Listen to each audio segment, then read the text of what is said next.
In this episode, we have a vendor spotlight with Cheli Rosa from StorageStuff.Bid.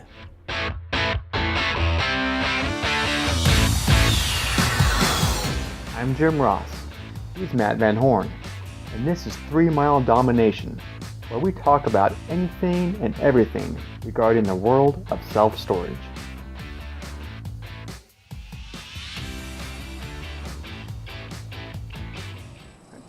Hi everyone, this is Jim Ross from 3 Mile Domination, and this is episode number 16 of the 3 Mile Domination show. And today, a little different. Matt's not joining us, so we got a vendor spotlight, and I got Cheli Rosa from StorageBid.com joining us. How's it going, Cheli? Good. Thanks for taking the time to tell us a little bit about your business and StorageBid.com and StorageStuff.Bid. The StorageStuff.Bid. There we go. Yeah. We all know that when it comes to auctions, that's just necessary. When it comes to self-storage, we all don't want to have to deal with delinquencies, but that just comes with part of being in the self-storage business. Right. It's a necessary evil. Exactly. I remember I've been manager and regional manager and all that for many years, and that's one of the things when it comes to time for auctions. It's whatever you can do to make it easier for everybody. That's what we want to have done. So, I came across, your business and looked at your website and that, and reached out to you. I'd like to kind of go a little more detail on what you guys your service and what you have to offer. Sure. We actually had a live auction company for 6 years prior to this. It's winding down now. We have transferred all of our clients over to the online platform at this point. But we've been doing storage auctions for a really long time. I actually started as an assistant in a facility, so I do have the operations experience also. Nice. And we provide online auction services. We also, we have a licensed auctioneer in every state that requires an auctioneer's license. Oh, that's great. We already had most of them because the live auction company had gone nationwide by the time we started making the transition. Yeah. So it was just a natural flow to go ahead and get the rest of them. So we actually can provide lien law assistance or consultation or just a little bit of support. Obviously, we're not lawyers, but we have, extensive operations experience through navigating the lien laws. So we do provide a lot of assistance with that. And a lot of people like to ask us questions, and they love the fact that they can email us or call us with just a simple question, and we can help them out with that. That's great. Yeah, I've in my experience, here in Utah and in this region, it's amazing how many people will kind of hang up their shingle to be a auctioneer service, but really don't know much at all when it comes to the lien laws and self-storage lien laws, and they basically just kind of show up and say sold and move on. Right. And to be able to have those kind of licensed auctioneers that know the lien laws inside and out, it's a great asset to have. Yeah. We spend a lot of time and money on training and researching and keeping up with the legislation that's changing, and that's not just lien laws for self-storage, but also auction law, because there are a lot of things that impact a self-storage operator's ability to conduct their sale that transpires through auction law, not necessarily self-storage law. We have to go with that as well. Oh, that makes sense. So you said you guys were doing live auctions for quite some time, and then now you're transitioning to the online auctions. Well, we started losing clients, so the writing was on the wall. And you saw that. Exactly. Again, kind of me personally, I was doing some live auctions for quite some time, and same thing. You start seeing those clients start dwindling down, and they were going to the online, that's how things go. It's just you can't stop it, and that's the way the future is going, and I think it's great to be able to have the online auctions, as long as it's being done right, Right. Well, I think that one of the things that struck me really odd as I've learned about this online process is some people seem to think that they list the unit on the website and then they don't have any more liability. It just goes away from there. That's not really how it works. If you enter into a mutual relationship with somebody like that's taking on part of your liability, then fine. But if you use a website and list it up there, that website's not responsible for ensuring that you followed the laws or done what you're supposed to do. So people seem to lose sight of that for some reason once it goes online. It's really important to remember they still have to do all the same stuff, even if the auction is online. Oh, exactly. So, I guess kind of walk me through that a little bit. So as far as, say, I'm a self-storage manager at my process, and now it's time to they're so many days late according to that lien law, and I can start cutting the lock to get them processed for auction. Kind of walk me through that process from kind of beginning to end and how you guys get involved.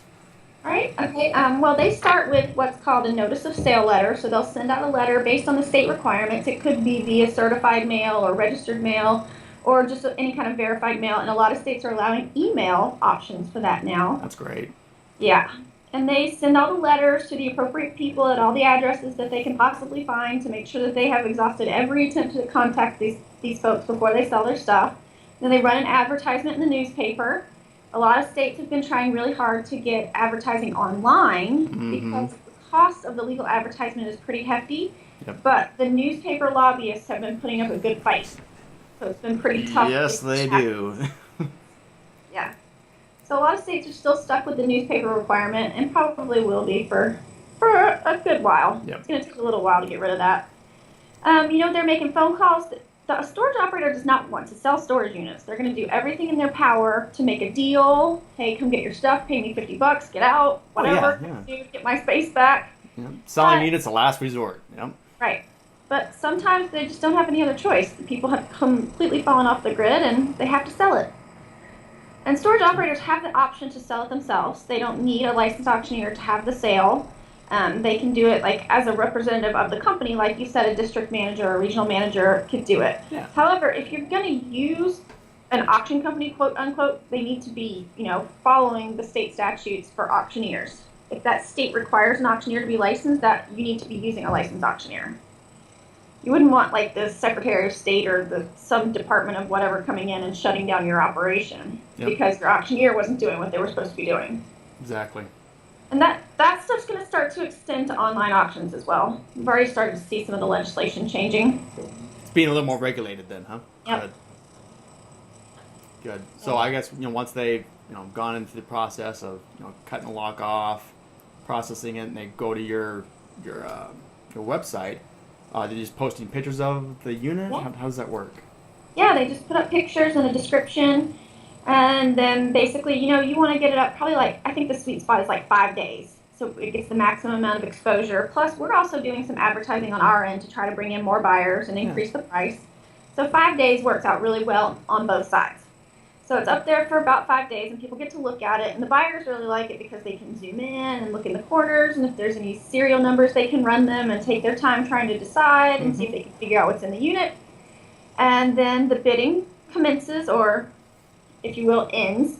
Yeah. And the facility gets an email letting them know who won the unit, and the buyer gets an email letting them know where to go and what unit they won. And the person will go and pay the facility. They don't pay us. We take our premium for the use of the website, but that's a totally separate transaction. Sure. And then the buyer just goes and picks it up. It's great. You deal with one buyer at a time instead of 50. Huh. I was going to kind of get into that. Have you gotten some feedback from your clients that used to do the live auctions and now have gone on to online? If they kind of weighed in on the verdict on how they feel the change? Every single person I've talked to says they're not going back. Really? Yeah. It's so much more streamlined and efficient. You don't have to shut down the office for a day. You don't have to have hazmat suits to clean the bathroom after the auction. Yep. But there's other advantages also. We have kind of talked a little bit about how the auctions are a necessary evil. Yeah. And doing this online thing sort of gives them a little bit more anonymity in the process. It's like you slap it up there, you do what you got to do, and that's it. You let the sale take place. You don't have a million cars at your facility broadcasting what you're doing. You don't have to have a manager to devote the entire day to it. You just put it up there and go. Move on with your life. I remember being a manager at sites, and I like to get the units off the books. You have the auction being sold and they're gone.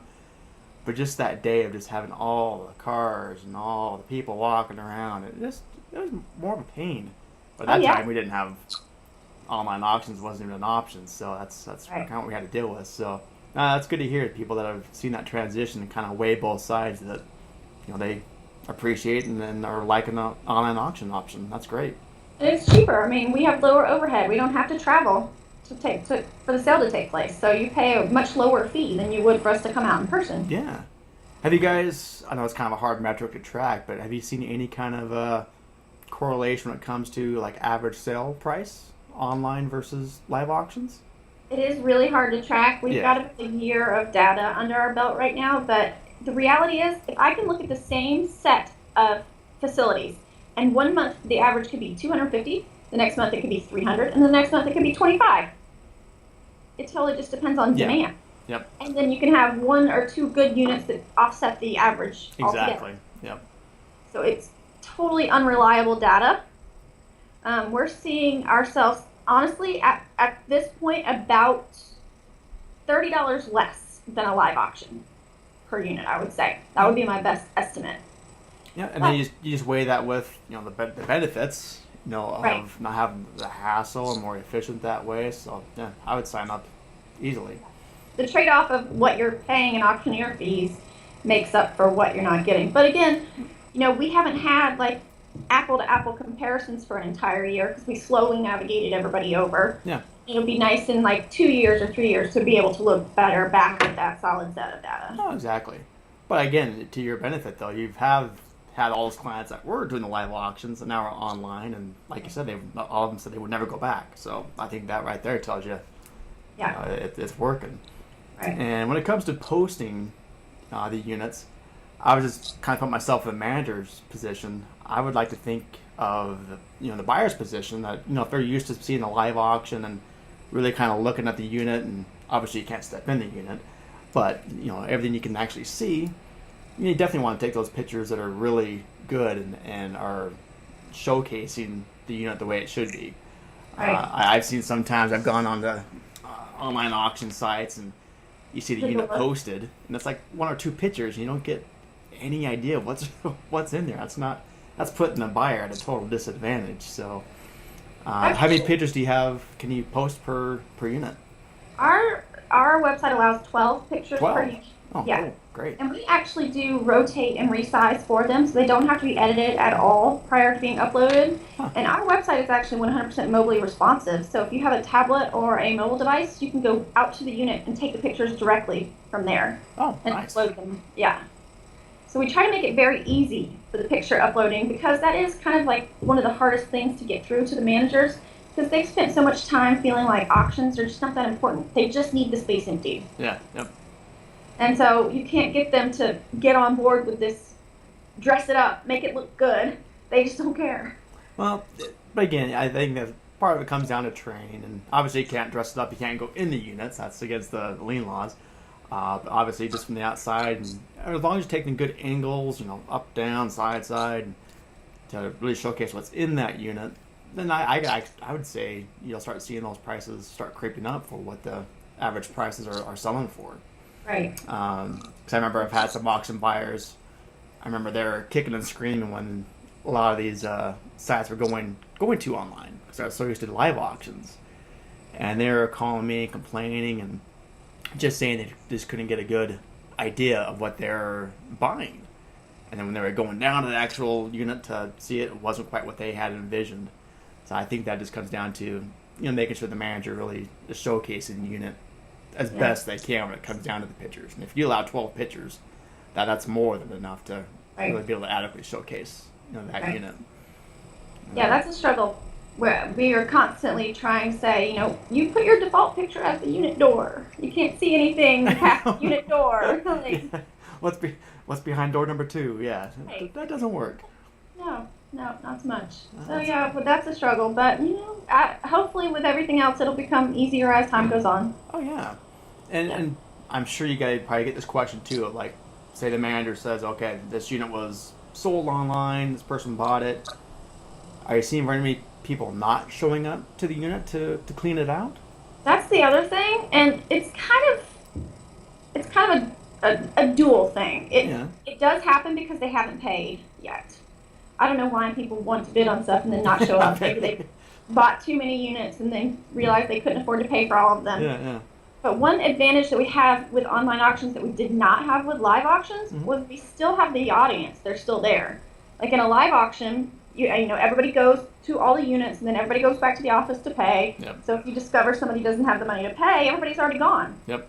You can't recapture your audience. Now with the online auctions, I can call the backup bidders and send them a link to all the pictures and say, hey, you still want to buy this?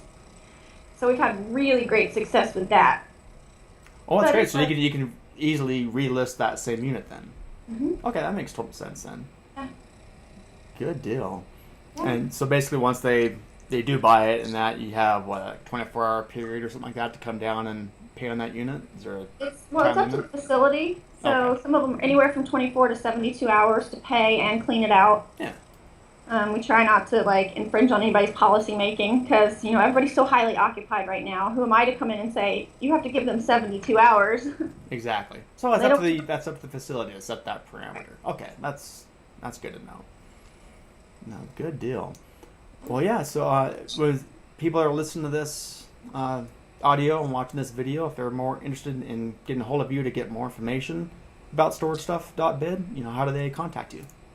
My email is C as in cat, D as in dog, ROSA at StorageStuff.Bid.